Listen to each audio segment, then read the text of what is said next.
Everyone, welcome back to my YouTube channel maths Pathshala. आज हम फिर एक थ्योरम देखेंगे, उसके बाद उसका प्रूफ देखेंगे। तो सबसे पहले थ्योरम देख लेते हैं। If A and B are any two integer not both zero and K is greater than zero is any integer then proof that GCD of के कॉमा के बी इज इक्वल टू के into GCD of A comma B.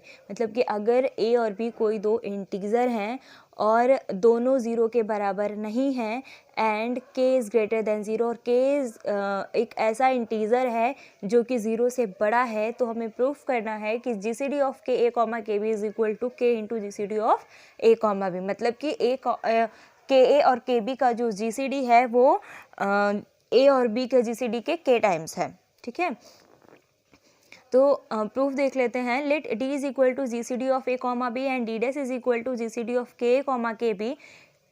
K is greater than zero, k belongs to Z. मतलब कि हम मान लेते हैं कि जो ए और बी है उसका जी सी डी डी है और के ए और के बी जो है उसका जी सी डी डी डैश है, जहाँ पे के जो है वो ज़ीरो से बड़ा है और जेड मतलब सेट ऑफ इंटीजर में बिलोंग करता है।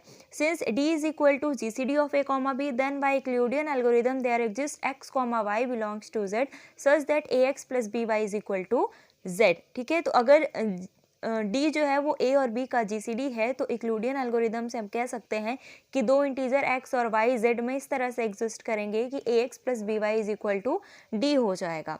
ठीक है, नाउ डी के is equal to A x plus B Y into K. अगर हम इस इक्वेशन में दोनों तरफ के से मल्टीप्लाई कर देंगे तो हमें मिल जाएगा डी के is equal to A x plus B Y into k, और के को जब डिस्ट्रीब्यूट करेंगे तो हमें मिलेगा ए के एक्स प्लस बी के वाई। ठीक है, तो ए के एक्स से हम एक्स को कॉमन कर लेंगे तो मिल जाएगा x A K, plus B के वाई से हम वाई कॉमन ले लेंगे तो मिल जाएगा वाई इंटू बी के, और ये हो जाएगा डी डैश टी। मतलब ये डी डैश टी कैसे हो रहा है कि हमने यहाँ पे जो मान रखा है कि जो डी डैश है वो जी सी डी है के ए और के बी का, तो यूक्लिडियन एल्गोरिदम से दो इंटीजर एक्स और वाई एग्जिस्ट करेंगे इस तरह से कि D dash is equal to X A K plus Y B के हो जाएगा। ठीक है, अगर आपको ये चीज़ नहीं समझ आ रही है तो इस पर मैंने वीडियो बनाया हुआ है, उसका लिंक मैं डिस्क्रिप्शन बॉक्स में डाल दूँगी, आप लोग चेक कर लीजिएगा ताकि आपको अच्छे से समझ आ जाए। ठीक, तो D dash is equal to this है तो इसकी जगह पे हमने डी डैश रख लिया। ठीक है, एक मिनट, ठीक है, तो ये हो जाएगा डी के is equal to D dash into T for some T belongs to Z. तो D dash divide D K हो जाएगा। ये जो है डी के is equal to D dash T हमें मिल रहा है, तो इससे हम कह सकते हैं डी डैश जो है वो डी के को डिवाइड करेगा। इस पर भी मैंने डिवाइज़र और फैक्टर का एक वीडियो बनाया हुआ है। अगर आपको ये चीज़ नहीं समझ आ रही है कि इसके बाद ये कैसे आ गया है तो उसका भी लिंक मैं डिस्क्रिप्शन बॉक्स में डाल दूँगी, आप जाके चेक कर लीजिएगा और अच्छे से आपको सब कुछ क्लियर हो जाएगा। तो D dash divides D K हो जाएगा। इसका मतलब हो गया कि जो डी डैश है वो डी के को डिवाइड कर रहा है। इसको हमने इक्वेशन नंबर 1 मान लिया। Since D is equal to G C D of A comma B, जो डी हमने लिया हुआ है वो जी सी डी है ए कॉमा बी का, तो डी जो है वो ए को भी डिवाइड करेगा और डी बी को भी डिवाइड करेगा, और दोनों में अगर हम के को मल्टीप्लाई कर दे दोनों तरफ तो ये हो जाएगा के डी डिवाइड्स के ए, और इसको हम इसमें जब हम के से मल्टीप्लाई कर देंगे तो ये हो जाएगा K D divides K B. Since D is equal to G C D of के ए कॉमा के B is equal to D dash, sorry एक चीज़ की मिस्टेक हो गई, यहाँ नहीं होगा। ठीक है, अब हमने ये भी मान लिया है कि जो डी डैश है वो जी सी डी है के ए के बी का। ठीक है, तो हम यहाँ पे लिख लेते हैं, ये चीज़ नहीं होगा, जी सी डी है के ए के बी का डी डैश। ठीक है, तो इस हिसाब से जो डी डैश है,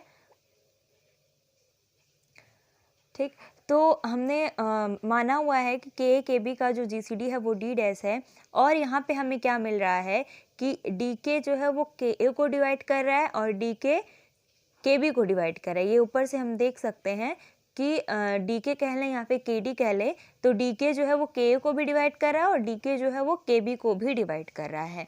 तो डी के जो है वो डी डैश को भी डिवाइड करेगा। हाँ, डी के अगर GCD K1 और KB का GCD D डैश है और DK जो है ऊपर से हम देख सकते हैं KA को भी डिवाइड कर रहा है और DK KB को भी डिवाइड कर रहा है, तो DK जो होगा वो D डैश को भी डिवाइड करेगा। ये भी मैंने अपने GCD वाले वीडियो में बताया हुआ था, अच्छे से एक्सप्लेन किया था कि GCD होता क्या है, उसकी डिफिनेशन में ये चीज़ दी हुई थी, ठीक है। तो अगर आपने अभी तक नहीं देखा है तो उसका लिंक मैं डिस्क्रिप्शन बॉक्स में डाल दूंगी, आप उसे जाके चेक कर लीजिएगा। तो DK डिवाइड्स D डैश हो जाएगा, ठीक है, और D इसका मतलब हो गया कि जो DK है वो D डैश को डिवाइड करता है। इसको हमने मान लिया इक्वेशन नंबर 2। अब फ्रॉम 1 and 2, अब इक्वेशन नंबर 1 और 2 से हम कह सकते हैं, अब यहाँ पे हम देखें तो D डैश जो है वो DK का डिवाइज़र है, मतलब कि D डैश जो है वो DK को डिवाइड करता है और DK जो है वो D डैश को डिवाइड करता है। तो ये तभी पॉसिबल है जब दोनों वैल्यूज़ इक्वल होंगी, ठीक है। तो अगर हम कह दें फॉर एग्जांपल कि अगर x जो है वो y को डिवाइड कर रहा है और y जो है वो x को डिवाइड कर रहा है, तो ये तभी पॉसिबल है जब x और y दोनों बराबर होंगे, अदरवाइज ये डिवाइड नहीं कर सकते एक दूसरे को, ठीक है। तो इक्वेशन 1 and 2 से हम कह सकते हैं कि DK जो है वो D डैश के इक्वल हो जाएगा या फिर D dash is equal to DK हो जाएगा। और D डैश हमने क्या मान रखा है, D डैश हमने माना है कि GCD है KA KB का और D हमने माना है GCD है AB का। तो D डैश की जगह पे हम लिख सकते हैं GCD of KA comma KB is equal to K into D के जगह पे हम लिख सकते हैं GCD of A comma B, ठीक है। तो इस तरह से हमारा थ्योरम प्रूफ हो चुका है। अगर आप लोग को अभी भी कोई डाउट है तो मुझे कमेंट सेक्शन में बताइएगा, और जो इससे रिलेटेड वीडियोस हैं, मतलब जिन जिन टॉपिक्स का इसमें यूज़ हुआ है उन टॉपिक्स का वीडियो मैं ऑलरेडी बना चुकी हूँ, उसका लिंक मैं डिस्क्रिप्शन बॉक्स में डाल दूँगी, आप जाके चेक कर लीजिएगा ताकि आपको ये छोटी सी थ्योरम एकदम अच्छे से समझ आ जाए। Thank you so much.